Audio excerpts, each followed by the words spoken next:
Ang mabuting balita ng Panginoon ayon kay San Juan, chapter 8, verse 1 to 11.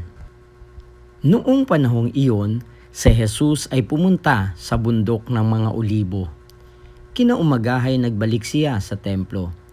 Lumapit sa kanya ang lahat, kaya't umupo siya at sila'y tinuruan. Nooy dinala sa kanya ng mga eskriba at ng mga Pariseo ang isang babaeng nahuli sa pakikiapid. Pinatayo ito sa harapan nila at sinabi kay Jesus, "Guro, ang babaeng ito'y nahuli sa pakikiapid. Ayon sa kautusan ni Moises, dapat batuhin hanggang sa mamatay ang mga gaya niya. Ano ang masasabi mo?" Itinanong nila ito upang subukin siya nang may maisumbong sila laban sa kanya. Ngunit yumuko si Jesus at sumulat sa lupa sa pamamagitan ng daliri.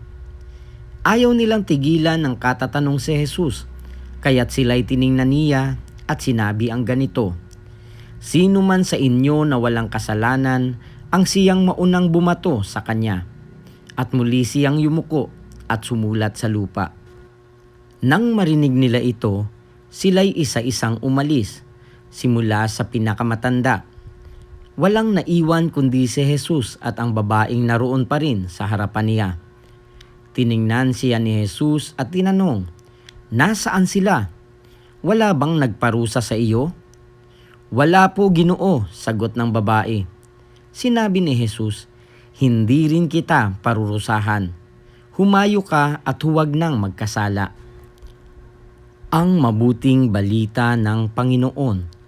Pinupuri ka namin, Panginoong Hesukristo.